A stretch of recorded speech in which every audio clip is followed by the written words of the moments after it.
Fala pessoal, tudo bem? O que é ser um médium? Você já pensou sobre isso? Já se questionou sobre esse assunto? Então hoje nós vamos falar aqui no Papo de Corredor. Eu sou Johnny Lago, sejam todos muito bem-vindos. E para a gente falar sobre o que realmente é ser um médium, é importante olhar lá para trás, no início de tudo, né? Onde Kardec começou a trazer as suas obras, informações dos livros, tanto do Livro dos Espíritos quanto do Livro dos Médiuns, lá por volta de 1860. Se eu não me engano, acredito que a publicação do Livro dos Médiuns foi em 1861, tá? Então é uma outra realidade diferente da nossa, onde, né, o cristianismo ali, baseado no catolicismo na França, tinha um poder muito grande. Então, para começar as primeiras comunicações, para trazer a primeira estrutura sobre o que é a mediunidade, a abordagem era muito diferente, né? Porque existia muita crítica, muita barreira. Imagina hoje, por exemplo, alguém começar a falar que com certeza os ETs existem, né? Muita gente vai achar maluquice, outros não. Então é quase que a mesma relação. De repente pessoas lá pensavam no catolicismo, Deus, os anjos, né? O processo que já está acostumado entre céu e inferno, o diabo, e de repente alguém vem dizendo que não, que as pessoas não vão para o paraíso e que elas estão por aí se comunicando. Então era tudo muito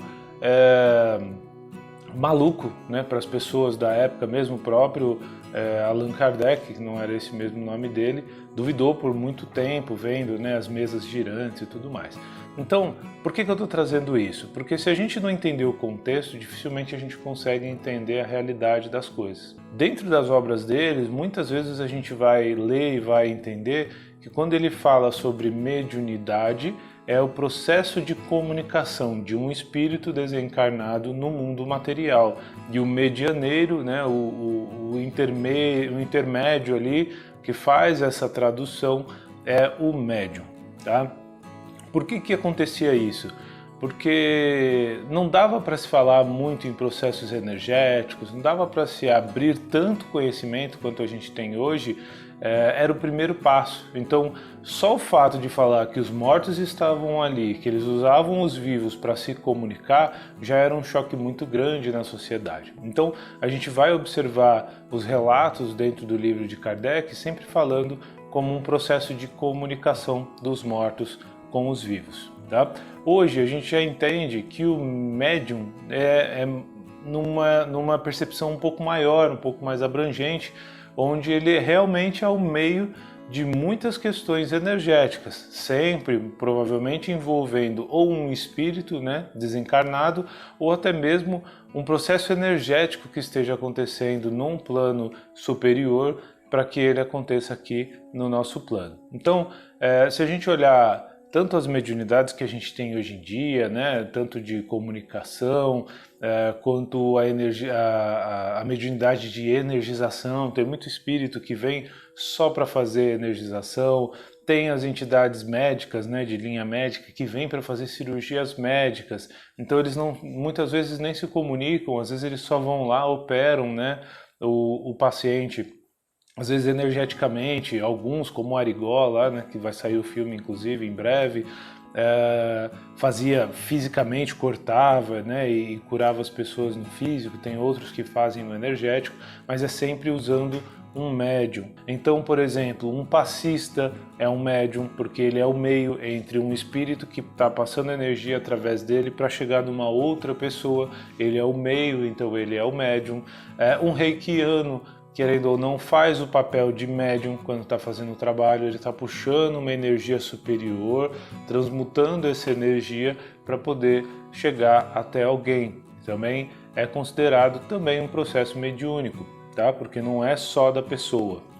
A gente tem vários outros assuntos que são utilizados para mediunidade, né? Quando a gente entende que às vezes uma pessoa está carregada, ela está triste, está chateada, e nós temos o potencial de ajudar a transmutar essa energia, muitas vezes os espíritos nos fazem aproximar de uma pessoa, e quando a gente abraça, a gente troca a energia com ela. E se nós estivermos assistidos por uma entidade espiritual que também quer ajudar a descarregar aquela energia, faz a transformação de energia, né? Puxa a energia negativa para nós, a gente absorve ela, transmuta essa energia e devolve algo positivo junto com as entidades espirituais. Muitas vezes a gente serve de médium sem saber, né? No nosso dia a dia, às vezes vem ali um amigo, um familiar chorando ou desequilibrado por algum motivo, não consegue lidar com alguma situação da vida, e às vezes a gente vai dando dicas, vai dando conselhos, e muitas vezes quando a gente termina, fala assim, nossa, nem eu tinha este conhecimento, ou eu nunca tinha pensado nisso, mas no final acaba auxiliando. Muitas vezes pode ser sim um espírito ali no meio do caminho, fazendo, né, a intuição para que a gente possa transmitir ao outro uma mensagem que realmente traga uma informação. Isso não significa que a pessoa, o espírito colocou as palavras dentro do nosso cérebro. Muitas vezes aquele conhecimento já está ali dentro. Eles só vão estimulando a informação para que a gente possa achar as palavras certas, o conhecimento certo, para que a gente possa auxiliar aquela pessoa. Então acaba sendo também sempre o médium, sempre o meio, tá bom? Para o outro lado também existe a mediunidade, tá? A mediunidade é uma ferramenta, mas ela não necessariamente é positiva ou negativa. A gente está falando aqui das coisas positivas. Mas e quando a gente fica ali pensando e desejando o mal para alguém, ou uma situação, para uma empresa, ou para qualquer que seja a situação, ou reclamando de alguém do jeito que a pessoa porque ela faz isso, ela deixa de fazer aquilo, criticando. Quando a gente faz isso, a gente também atrai energias que não são positivas, que são mais densas ou até mesmo negativas. E muitas vezes a gente fica acompanhado com espíritos que gostam, né, desse mesmo padrão de energia, ou que querem prejudicar outras pessoas, ou querem negativar as outras pessoas para que depois eles possam puxar essa energia, porque é disso que eles se alimentam. E aí muitas vezes nós fazemos o papel de médium também, né? A gente já está ali automaticamente, animicamente pensando, né, naquela maldade, até que se aproxime alguém que vai transmutar e colocar energia na gente para que chegue até uma terceira pessoa, e aí ele vai ganhando poder em cadeia, né, de energia, até para que ele possa depois consumir esta energia. Ele vai plantando para colher, né? Então acontece muito de a gente também ser o médium para coisas negativas, tá? Ações negativas, quando a gente toma ações negativas, por exemplo, eu estou passando na rua e eu vi alguém jogando um papel no chão. O fato de eu ver alguém jogando papel no chão e eu me irritar com isso e começar a discutir com a pessoa ali no meio, pode atrair um espírito que queira ver esta energia da mesma forma. Ele quer que aquela energia densifique num padrão de adrenalina, inclusive, não onde parte para agressividade, porque ali ele consegue depois puxar a energia que ele precisa para ele se fortalecer. Então ele ajuda a intuir, né, e dar as sensações, as emoções que já estão dentro da gente, mas ele explora isso para que isso atinja um terceiro, um quarto, e aí uma briga na rua, por exemplo, com as pessoas se batendo, quem passa na rua também dispara adrenalina, também dispara o julgamento, e olha também o potencial que isso ganha, tá? O medianeiro, ele geralmente é neutro, ele está ali no meio, ele pode estar voltado para o positivo, como ele pode estar voltado para o negativo. Por isso é tão importante o assunto de responsabilidade mediúnica, porque se o médium não está preparado para lidar, né, com essas duas vertentes, muitas vezes ele pode achar que está fazendo a caridade e na verdade ele está sendo energizado por uma entidade inferior, né, uma entidade que tem um padrão de energia inferior. E a mesma coisa, às vezes ele pode estar fazendo um trabalho muito denso, achando que é uma entidade inferior, e na verdade é uma entidade positiva trabalhando para fazer o bem num trabalho mais denso. Então o médium precisa ter conhecimento, precisa se preparar. Mas não significa que só porque a pessoa tem mediunidade ela seja um médium. Isso é muito importante deixar claro. No livro dos médiuns, existe um espírito lá, eu não vou lembrar o nome dele agora, que ele fala sobre o exemplo do que é a mediunidade, né, e o que é ser um médium. E ele diz que ter a mediunidade é a mesma coisa que você ter um instrumento, né? Você pode, por exemplo, comprar um violino, comprar um violão e não saber tocar. Não significa que só porque você tem um violão, você é um músico, né?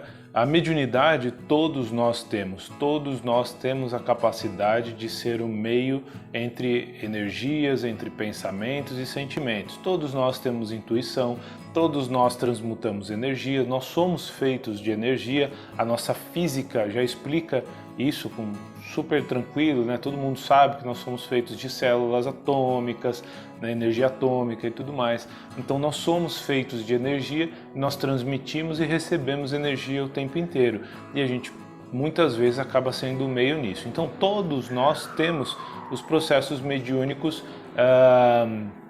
desenvolvidos, né? Já tem a ferramenta aí para que ela possa ser trabalhada. Mas até a gente ter o instrumento e saber tocar ele, demora muito tempo, demora muitos anos. A gente pode aprender a tocar um violão, por exemplo, fazendo um barulhinho ou outro, uma nota ou outra, um acorde ou outro. Tem muitos médiuns que são assim. Tem a mediunidade, porque todos nós temos, mas consegue fazer uma coisinha ou outra porque não se capacita para isso, não se adaptou para isso, não melhorou, né, a tua capacidade, não ampliou os seus conhecimentos para que possa se desenvolver para isso. Tá? Então fica uma mediunidade falha, uma mediunidade até perigosa, porque o médium não sabe com o que está lidando.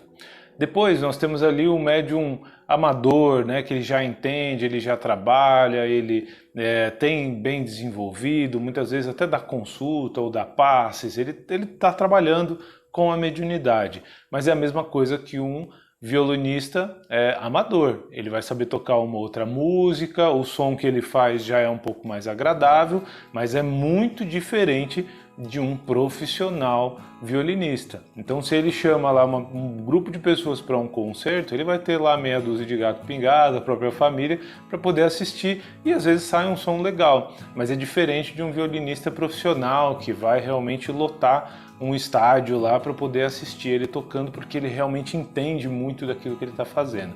O médium é a mesma coisa, então nós temos os médiums amadores que trabalham, que têm entendimento, mas que ainda precisam de muito conhecimento.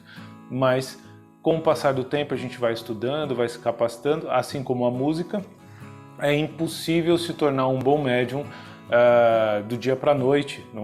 Vão levar anos, né, de treino, de experiência, de conhecimentos diversos para que a gente possa ir se capacitando, e a gente entende depois, quando a gente chega lá, né, muito próximo do amador, entre amador e profissional da mediunidade, se é assim que a gente pode classificar, a gente percebe que a gente não sabe nada, em que isso vai acontecer ao longo da nossa vida inteira e muito provavelmente depois das nossas encarnações, mais encarnações pela frente, até que talvez um dia a gente realmente entenda o que é ser um bom médium, né? Consiga ser um médium muito equilibrado, com muita capacidade. Tá?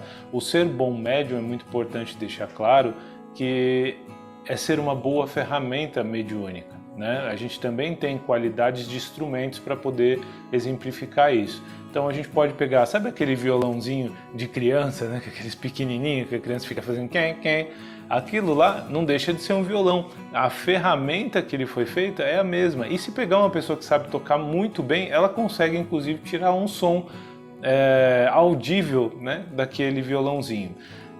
Não deixa de ser um violão. E aí nós temos aqueles violões que custam lá R$ 1.500 e eu tenho um violão que custa R$ 10.000. A diferença entre eles é a qualidade do instrumento. O médium também é, para os espíritos, um instrumento. Então, quando os espíritos olham para a gente, se ele não tem capacidade de ter um violão de R$ 10.000, ele vai trabalhar com aquele violãozinho de plástico e ele vai fazer o som sair naquele violãozinho de plástico.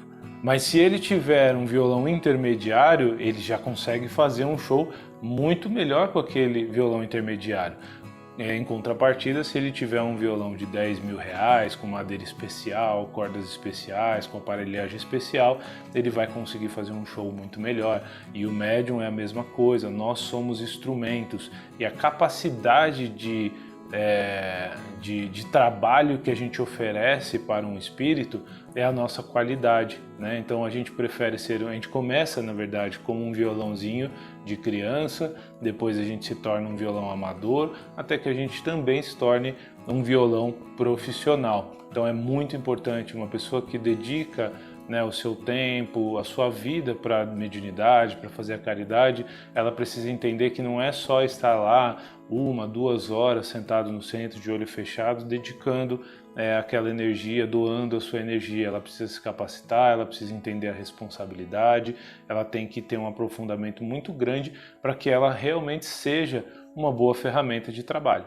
Tá bom? Imagina a gente, né, que vamos trabalhar com alguma coisa, quem trabalha com computador, por exemplo, trabalhar com computador ruim é desgastante, chega a ser estressante, mas a gente precisa fazer isso. Assim os espíritos olham para a gente também. Às vezes a gente está num momento em que nós somos um aparelho deficitário, não tá pronto, não tá bom, mas é o que tem, é a ferramenta que tem e eles precisam trabalhar. Não deixa de ser estressante e angustiante para eles também. E aí, assim que aparece um médium um pouco melhor, eles vão utilizar aquele médium melhor, até porque eles conseguem trazer um resultado muito mais potencial quando eles conseguem ter um instrumento melhor. Então, nossa responsabilidade enquanto médiums, para quem é médium, é sempre se capacitar, sempre se melhorar, sempre estar pronto, né, para ser um bom instrumento para as entidades trabalharem, seja energeticamente, seja através da comunicação ou todos os outros tipos de mediunidade. Tá bom? A gente vai falar sobre tipos de mediunidade num outro vídeo, porque é um vídeo bastante complexo, e a gente vai falar também sobre responsabilidade mediúnica em outro vídeo, para que a gente possa explorar um pouco mais essa necessidade dos médiuns em se prepararem. Tá bom? Eu espero que tenha ajudado, que tenha ficado claro o que é ser um médium, né? Que o médium somos todos temos mediunidade, mas poucos se capacitam a se tornar médiums. Eu acho que esse exemplo do instrumento musical deve ter deixado um pouco mais claro para vocês. E é claro, se vocês tiverem dúvidas, escrevam aí que a gente vai respondendo à medida que vai sendo possível, talvez até em outros vídeos. Eu vou gravando vídeos para trazer, esclarecer as dúvidas de vocês, tá bom? A gente se vê e até lá!